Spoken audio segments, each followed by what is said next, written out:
저희 지난 시간에 어떤 수업 배웠는지 기억나시는 분? 네네, 말씀해 주세요.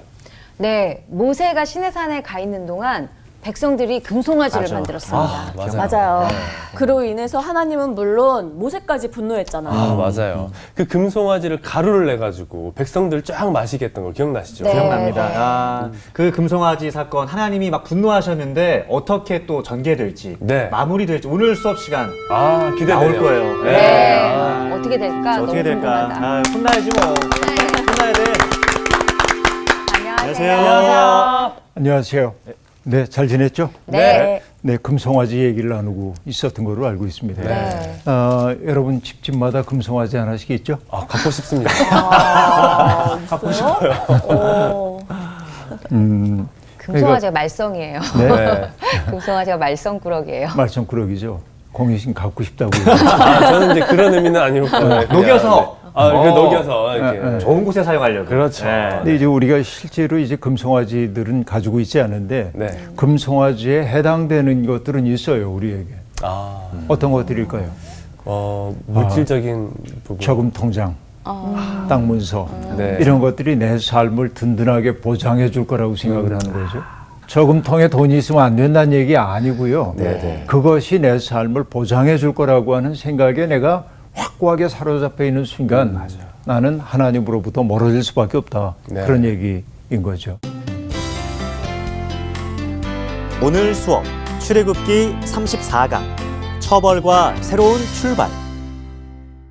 자, 금송아지 사건은 그렇기 때문에 하나님을 의지하여 살 것인지 약속에 의지하여 아니면 눈에 보이는 가시적인 것을 따라서 살 것인지로 갈라지는 일종의 갈림길이었다고 얘기할 수 있습니다.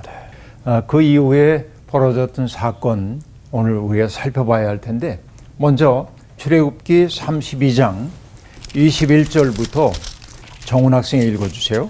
모세가 아론에게 이르되 이 백성이 당신에게 어떻게 하였기에 당신이 그들을 큰 죄에 빠지게 하였느냐. 아론이 이르되 내 주여 노하지 마소서 이 백성의 악함을 당신이 아나이다. 그들이 내게 말하기를 우리를 위하여 우리를 인도할 신을 만들라.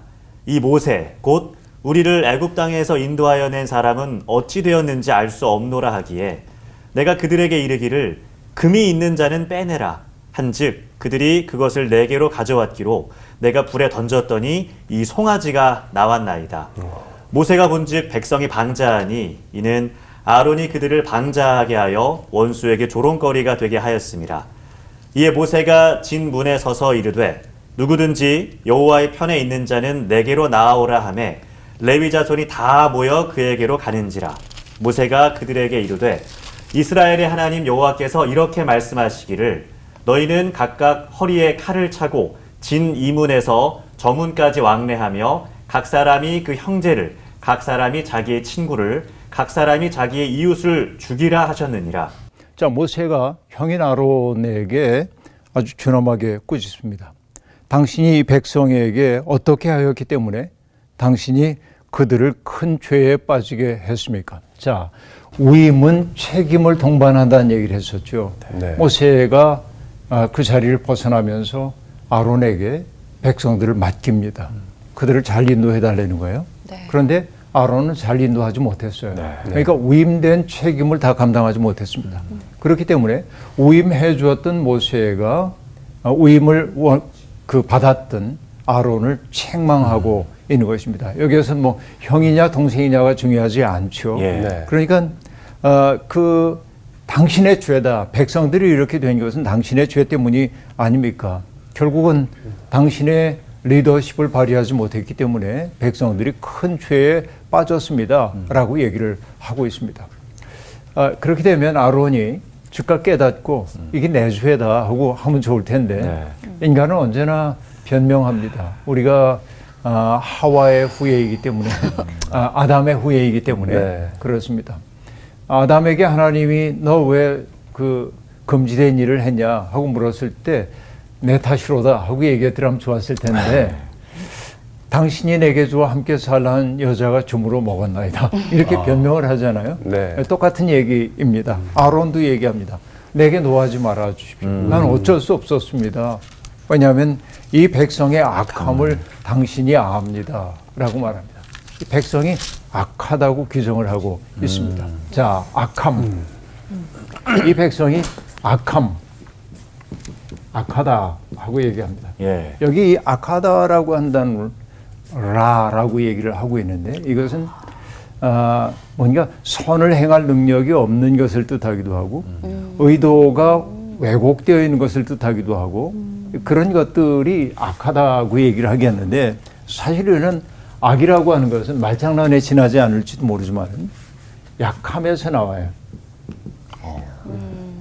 믿음의 약함 혹은 의지의 약함 속에서 악이 나온다고 얘기할 수 있습니다. 왜냐하면 나를 지키고 싶어요. 사람은 누구나 나를 지키고 싶어요. 안전하게 보호받고 싶어 합니다. 네. 생존 본능 같은 것들이 있습니다. 네. 그렇기 때문에 자기를 방어해야 한다고 하는 생각이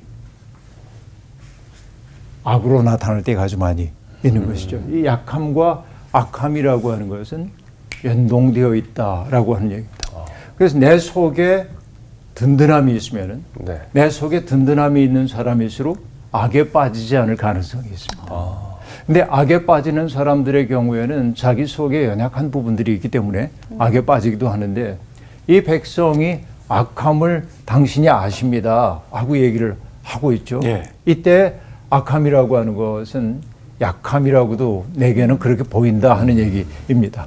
그런데 여기 변명을 뭐라고 지금 얘기를 하고 있냐면 그들이 내게 말하기를 우리를 위하여 우리를 인도할 신을 만들라라고 얘기를 했다는 것입니다. 뭐 사실 그들이 그렇게 얘기한 것도 사실이죠. 네. 사실로 이제 그렇게 얘기를 하고 있습니다. 그리고 말합니다.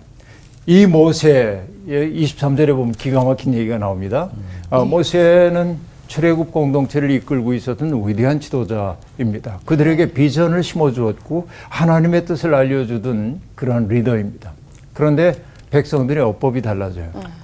이 모세, 우리를 이 애굽 땅에서 인도하여 낸 그 사람이 어찌 되었는지 알 수 없노라. 여러분, 이게 인간의 약함 속에서 네. 자기를 방어하려다 보니까 예. 나의 정당성을 획득하기 위해서 나를 이런 어려움 속에 떨어지게 만든 사람에 대한 부정적 인식을 인간은 품게 마련입니다. 예. 그러니까 누군가의 어떤 대상에 대한 부정적 인식이라고 하는 것은 그 대상 자체가 나쁜 것이 아니라 내 속에 있는 약함 때문에 상대방, 나의 이런 곤경을 초래한 것으로 보이는 사람에 대한 부정적 감정과 인식이 자리를 잡기 시작하기 때문에 이 사람, 네. 그렇죠? 네. 이 사람 이 호칭이 달라지고 바뀌었어요. 있음을 알 수 있습니다.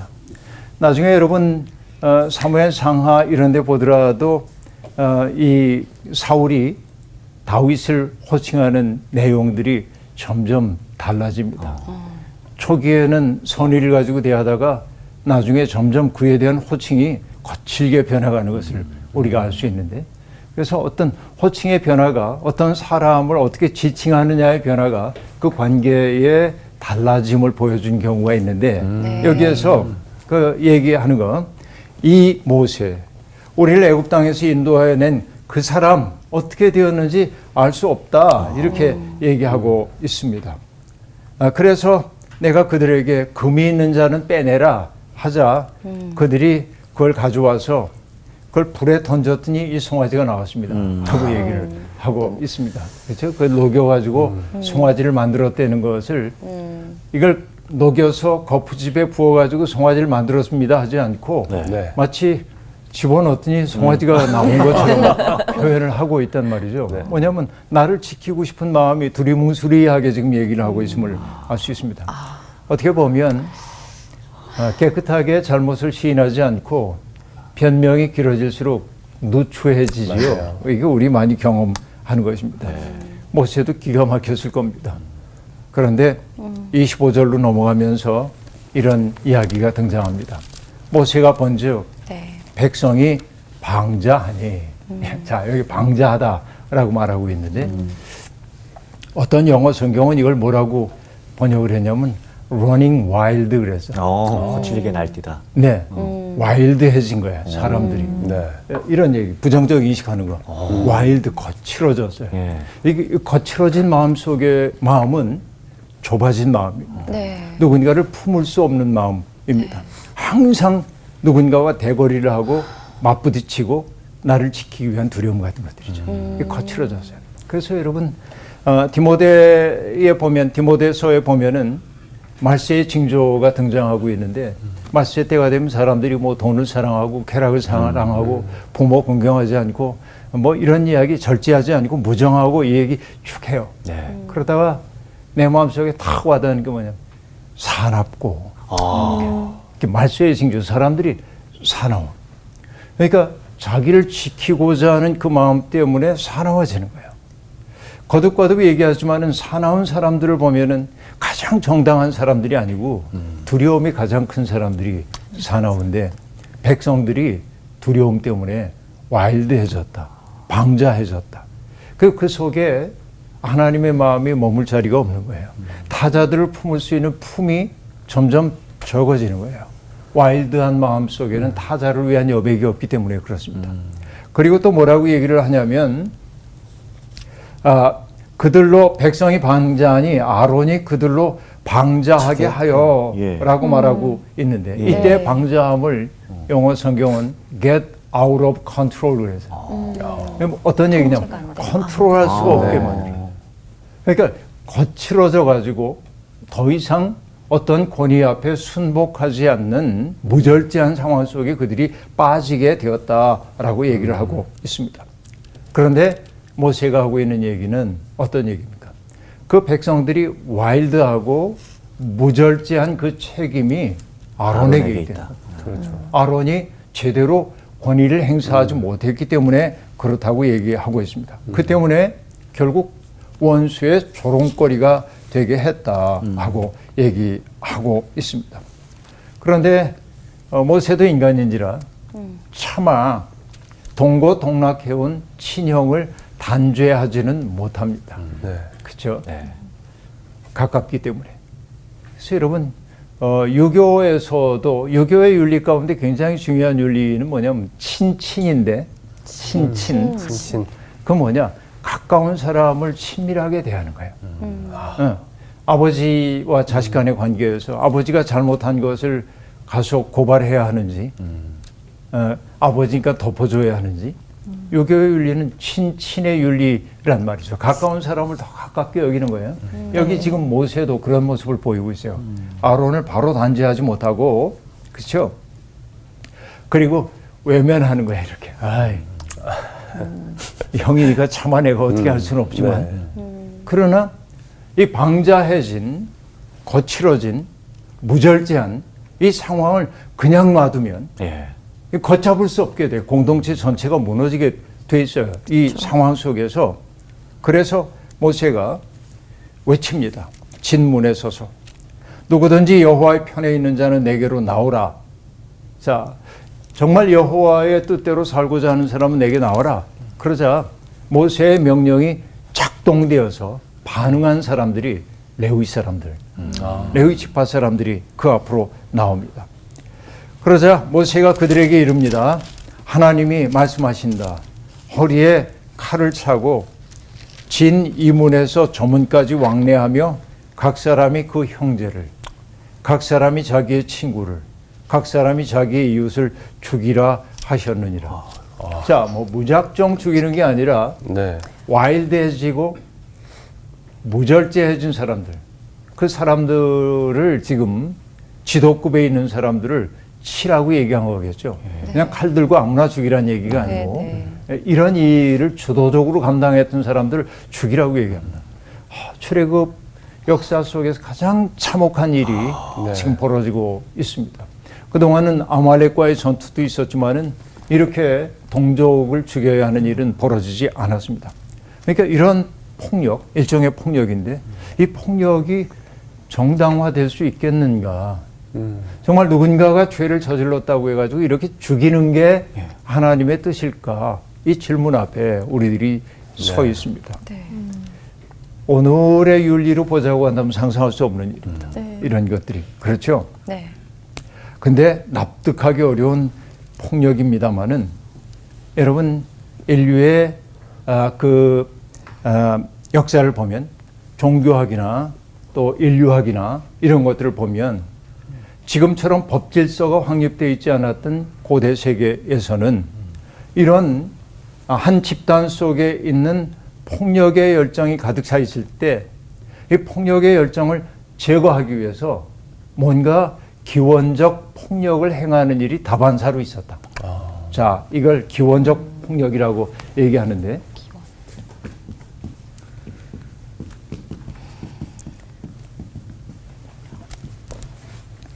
어떤 얘기냐면은 여러분 카리스마적인 지도자가 자기의 지도력을 세우기 위해서 뭔가 폭력을 가하는 것 그런 것들이 있다는 거예요. 그러니까 우상 숭배를 통해 혼란에 빠졌던 공동체의 질서를 만들기 위해서는 기원적 폭력을 통하지 않으면 정화되지 않는다고 하는 고대인들의 인식이 이 이야기 속에 반영되고 있음을 알 수 있습니다.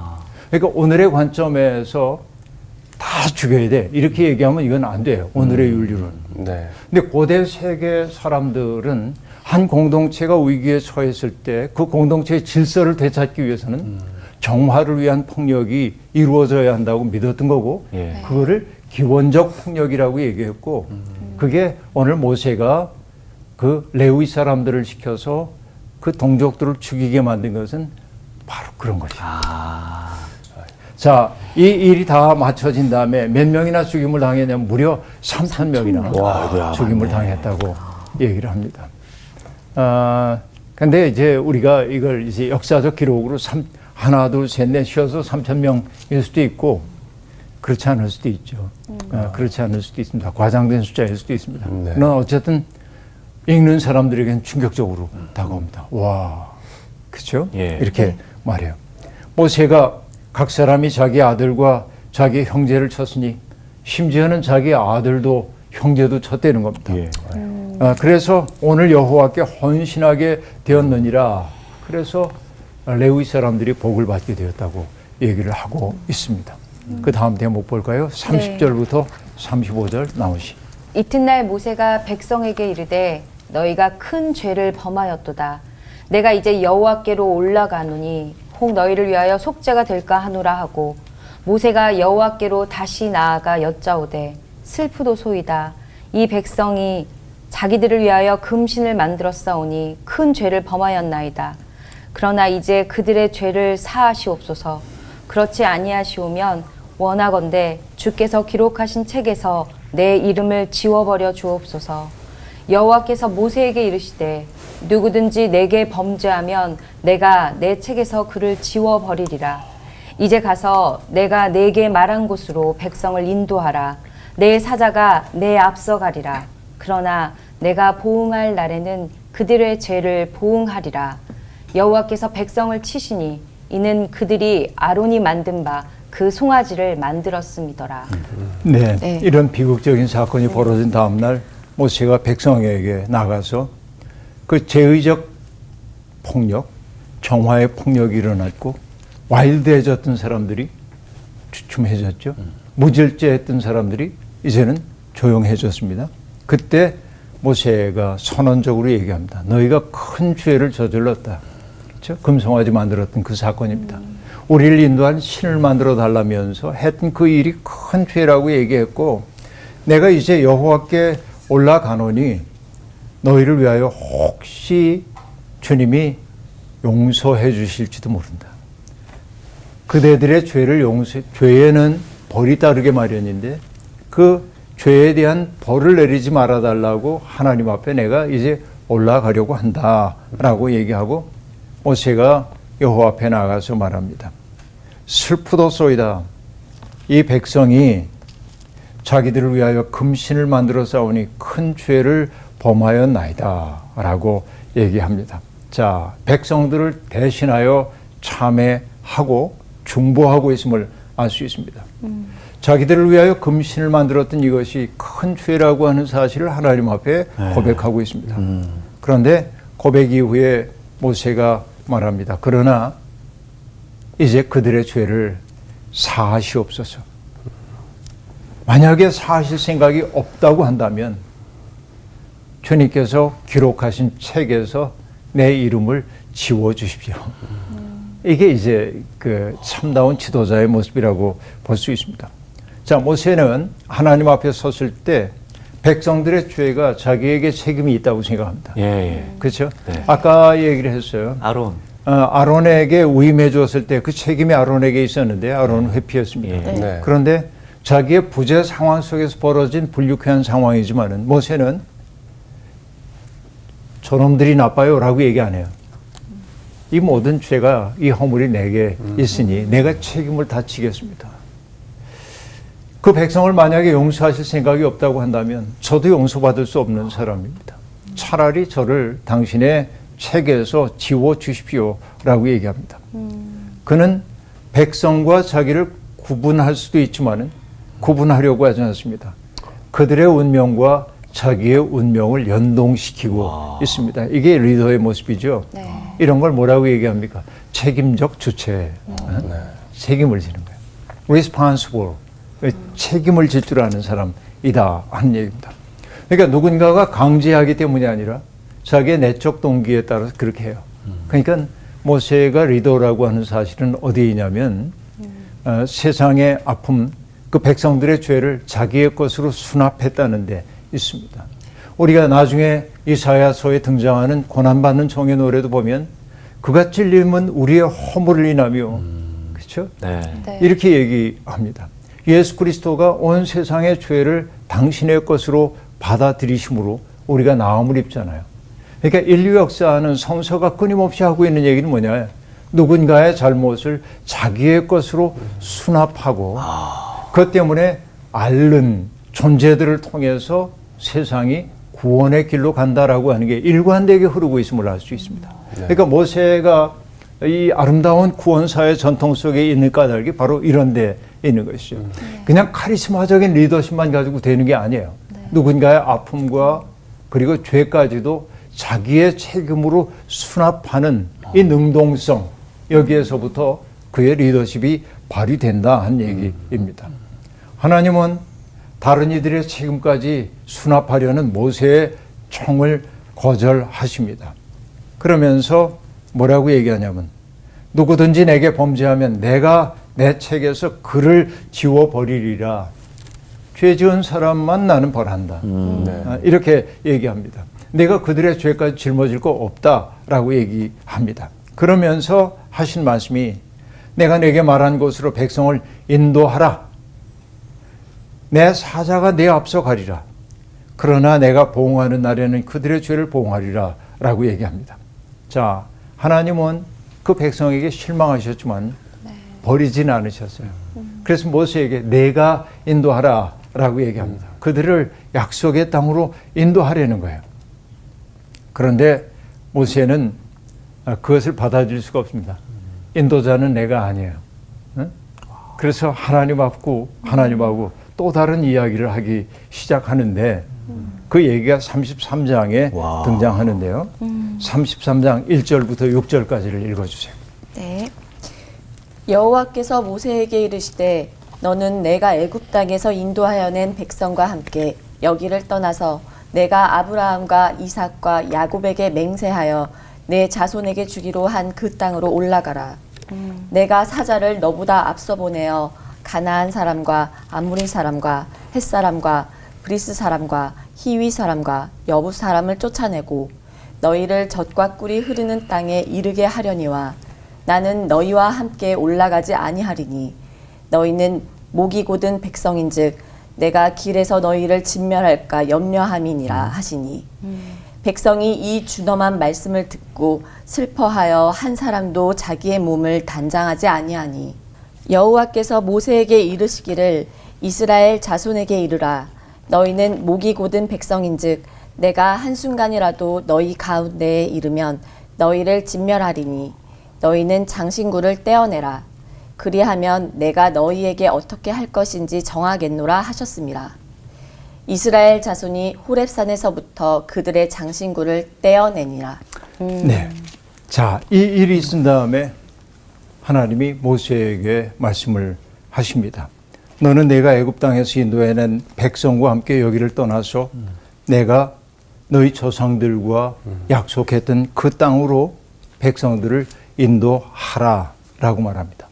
그러면서 홀로 보내는 것 아니고 내 사자를 앞서 보내서 가나안 땅의 7 부족들을 쫓아낼 것이고 약속했던 대로 너희를 젖과 꿀이 흐르는 땅에 이르게 할 텐데 나는 너희와 함께하지 않겠다. 단호하게 얘기합니다. 하나님이 아주 이런 거 뭐라고 손절한다고 그래요. 네. 난 너희와 함께할 생각은 없어. 이렇게 얘기합니다. 자, 하나님의 명령이 2가지로 그 메시지가 2가지로 나타납니다. 하나는 내가 이 백성을 이끌고 약속의 땅으로 가라. 나는 약속을 지킨다. 너희 조상들에게 주겠다고 약속했던 그 땅을 너희에게 주기 위해 내 사자를 앞서 보내서 가나안 땅의 족속들을 쫓아낼 것이고 너희 인도에 따라서 마침내 거기에 이르게 될 거다. 이게 첫째. 둘째, 그러나 나는 너희와 동행하지는 않겠다. 왜? 너희는 목이 곧은 백성이야. 그래서 내가 길 위에서 화가 나서 그들을 진멸할까 하노라. 이렇게 얘기를 합니다. 여러분, 이게 참 중요한데, 목이 곧다는 얘기가 목이 뻣뻣한 거죠. 네. 우리 표현에도 그런 거예요. 저 사람은 목이 저렇게 뻣뻣해. 그렇죠. 교만한 사람들을 보면 그렇습니다. 네. 근데 이게 뻣뻣함이라고 하는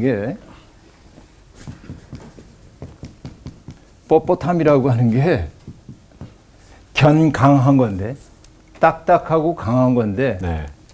여러분 이게 동양 사상에서도 언제나 얘기를 한 것인데 딱딱함 혹은 뻣뻣함, 굳어짐 이것은 죽음에 가깝습니다. 부드러움, 연약함, 유연함 이것은 생명에 가깝습니다. 네. 그렇죠? 이 마음의 굳어짐을 우리는 뭐라고 얘기하냐면 오만 혹은 교만 그렇게 얘기하기도 하죠. 그러니까 이 백성이 목이 뻣뻣하다고 하는 것은 뭐냐면 뻣뻣하고 굳어진 곳은 새로운 것이 들어갈 여지가 없어요. 네, 맞아요. 그렇죠? 내가 딱딱해, 껍질이 단단해. 그럼 새 것이 들어갈 여유가 없는 거예요. 하나님의 말씀조차 못 들어갑니다. 마음이 딱딱해지면. 그래서 예수 그리스도가 당신을 따르려는 사람들에게 나를 따르려면 자기를 부인하고 라고 말하는 것은 너희 껍질 이거 깨지 않으면 날 따를 수 없어. 왜? 깨져야 새로운 것이 들어오기 때문에 그렇습니다. 근데 교만한 사람들은 딱딱해요. 자기가 있는 세계가 최고이기 때문에 그렇습니다. 그렇죠? 그래서 자기 말이 아무리 옳게 느껴진다고 해도 남의 말을 들어야 합니다. 그래야 내 오류가 교정될 가능성이 있는데 다른 사람 다 틀렸어. 내 말만 옳아. 이게 오만함이에요. 굳어짐이에요. 그러니까 하나님은 이런 일에 대해서 화를 좀 내시는 거예요. 그러니까 너희가 교만하기 때문에 아직 이게 뻣뻣해. 그래서 내가 길에서 너희를 칠까 염려되기 때문에 너희와 동행하지 않겠다. 내가 너희를 돕기는 할 거지만은 너희와 깊이 연루되고 싶지는 않아 라고 얘기합니다. 이 말을 듣는 순간 백성들은 깊은 슬픔을 느낍니다. 맞아요. 슬픔. 근데 이 슬픔이라고 하는 게 뭐냐면 슬픔은 눈물이 나죠. 네. 네. 눈물이 나고 나면은 내 속이 정화되는 걸 느껴요. 네. 실컷 울고 난 마음이 시원해져요. 왜 시원해집니까? 굳어짐이 무너진 거예요. 슬픔은 그 때문에 슬픔은 굳어짐을 뻣뻣함을 부드럽게 만들어. 이게 슬픔이야. 명약이네, 저게. 명약이에요.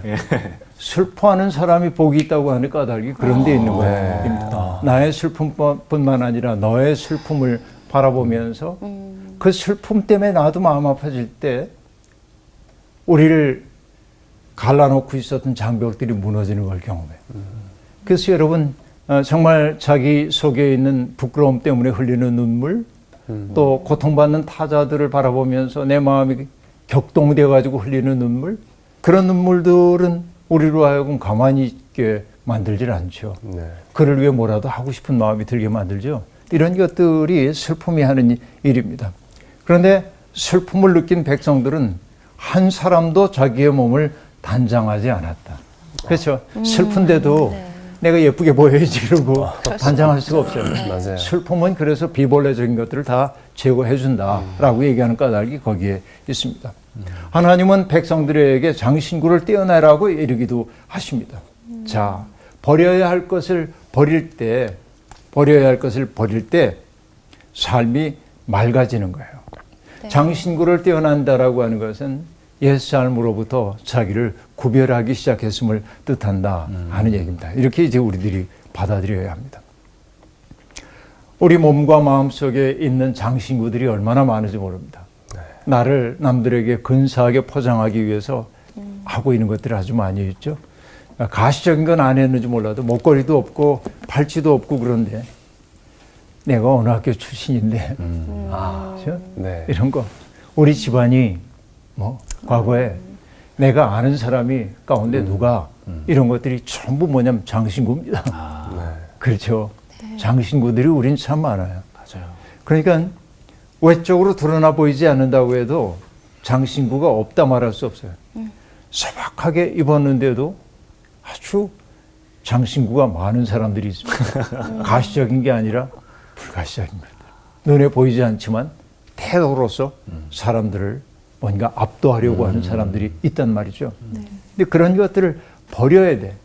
그래야 삶이 맑아지는 거예요. 네. 그래서 여러분 이렇게 장신구를 떼어내는 것을 에베소의 언어로 얘기하자면 에베소서는 이렇게 얘기합니다. 4장 22절부터 24절. 너희는 유혹의 욕심을 따라 썩어져가는 구습을 따르는 옛사람을 벗어버리고 그죠? 오직 너희의 심령이 새롭게 되어 하나님을 따라 의와 진리의 거룩함으로 지으심을 입은 새 사람을 입으라. 벗고 입어야 합니다. 네. 벗어야 할 것은 무엇이에요? 구습을 따르는 옛사람입니다. 입어야 할 것은 뭐예요? 의와 진리의 거룩함으로 지으심을 받은 새 사람을 입는 것. 장신구를 떼낸다는 행위는 벗어버림을 의미하지만 벗음이 곧 입음이 되어야 한다 하는 얘기죠. 장신구를 떼어내라 이렇게 얘기를 하고 있습니다. 그 다음 얘기 볼까요? 7절부터 11절까지. 네. 모세가 항상 장막을 취하여 진 밖에 쳐서 진과 멀리 떠나게 하고 회막이라 이름하니 여호와를 양모하는 자는 다 진 바깥 회막으로 나아가며 모세가 회막으로 나아갈 때에는 백성이 다 일어나 자기 장막 문에 서서 모세가 회막에 들어가기까지 바라보며 모세가 회막에 들어갈 때에 구름 기둥이 내려 회막 문에 서며 여호와께서 모세와 말씀하시니 모든 백성이 회막 문에 구름 기둥이 서 있는 것을 보고 다 일어나 각기 장막 문에 서서 예배하며 사람이 자기의 친구와 이야기함 같이 여호와께서는 모세와 대면하여 말씀하시며 모세는 진으로 돌아오나 눈의 아들 젊은 수종자 여호수아는 회막을 떠나지 아니하니라.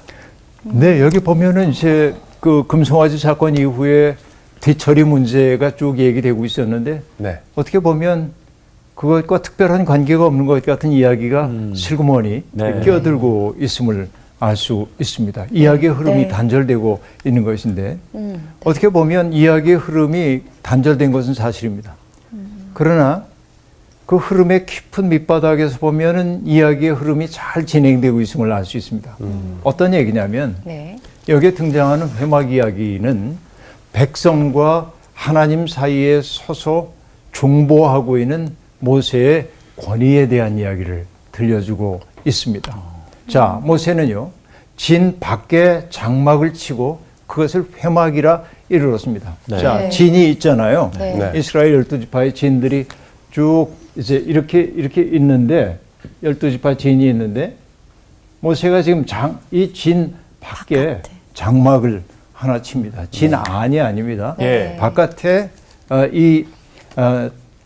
그 장막을 치고 그것을 회막이라고 그랬다. 회막이라는 게 뭐겠어요? 모일 회자이죠. 네. 회막이에요. 모임의 장소입니다.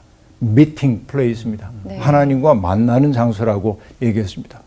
나중에 보면 뭐 회막, 성막 이런 말들이 서로 혼용되는 경우도 있지만은 성막과 조금 회막이 다른 것은 뭐냐? 성막은 제사를 위해 성별된 곳입니다.